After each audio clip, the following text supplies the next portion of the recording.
Hello again! Magandang araw po sa inyong lahat and welcome back again to my channel, and this is Rakiterang Inday. So for today's video guys, may pupuntahan tayong kainan. Charot lang. So anyways, pupunta tayo ngayon, magdi-deliver pa tayo sa isang venue. So pupunta kami ngayon kasi meron nag-order sa amin na ikakasal. So we're on the way na papunta po sa venue. Medyo malayo-layo pa ito galing sa bahay namin. Pero carry naman ang biyahe. So, tara samahan nyo kami and let's get it on!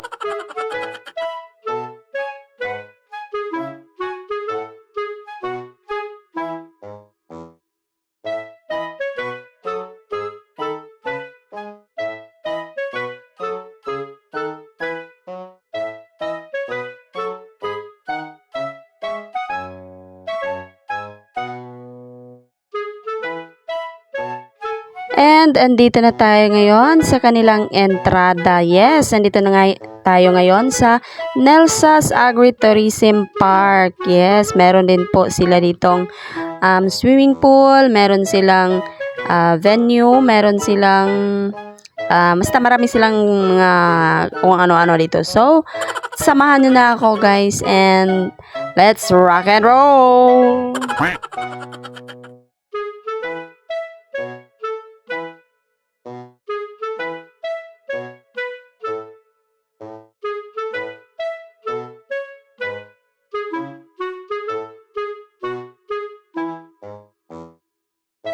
At ayan guys, nandito na tayo ngayon sa bungad ng kanilang reception. So, napakaganda naman talaga. Pagpasok pa lang, kitang-kita mo na yung kanilang mesang nakahanda. So, ang ganda ng kanilang motif.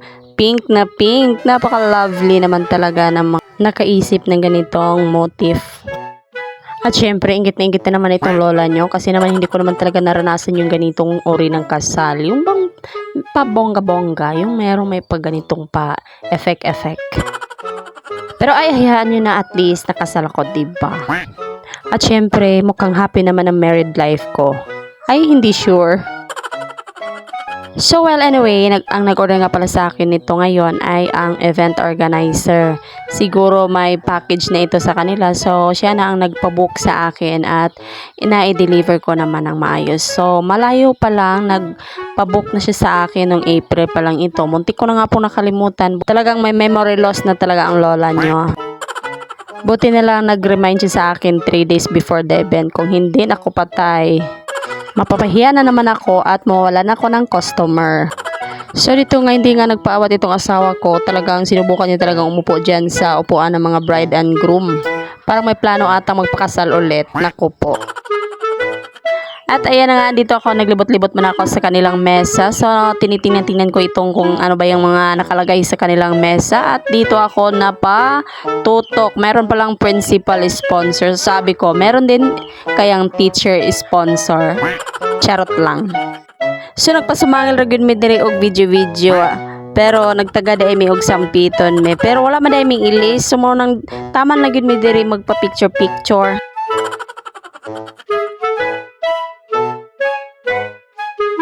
Oh, diba bongga? Tingnan nyo naman ang linis-linis at ang ganda ng pagkaka-decorate ng kanilang mga lamesa at ang kanilang mga upuan. Siguro mahal din ang ganito magpa-cater ka, no? Hindi ko talaga alam kasi hindi naman talaga ako dumaan sa ganito. Kasi nung kinasal kami, hindi naman ganito kabongga. Simple lang yung handa namin at saka isang baboy lang kinatay namin at isang lechon. Parang birthday lang kumbaga. Ay nako, yan yun na nga. Naka-move on na po ako dyan. Wala naman sigara at bongga yan. Nasa sa inyong mag-asawa yan kung hanggang saan yung pagsasama yung dalawa. Kasi yung iba nga, milyon-milyon yung ginastos nila sa kanilang kasal. Pero kinabukasan, ayun, hiwalay agad.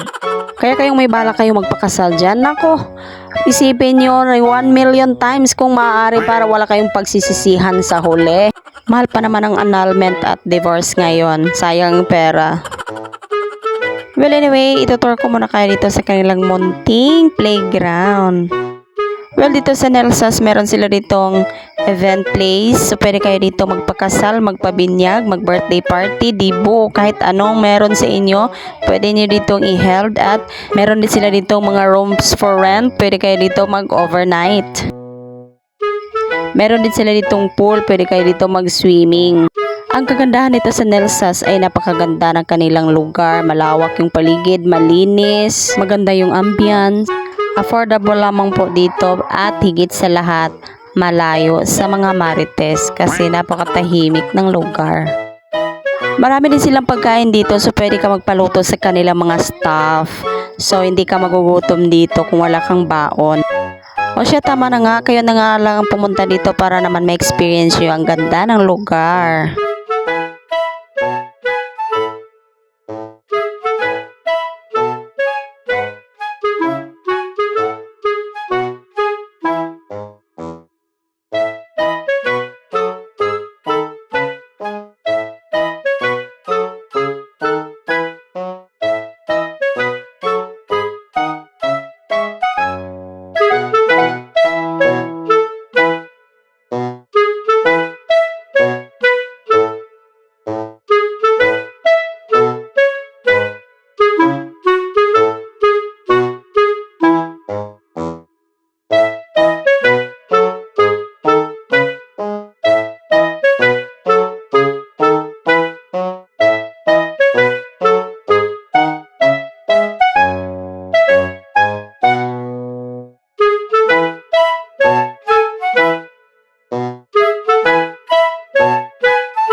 Hanggang dito na lamang po ang ating video for today. Sana po ay nagustuhan ninyo ang aking ibinabahagi ngayon. So sa mga bago pa lang sa ating channel, huwag pong kalimutan mag-comment, like, and subscribe. And don't forget to click the notification bell para magiging updated kayo sa mga bago nating videos. So hanggang dito na lamang po. Maraming salamat. At sana huwag po kayong magsawang manood sa ating mga video. At ito pong muli si Rakiterang Inday nagsasabing bye-bye.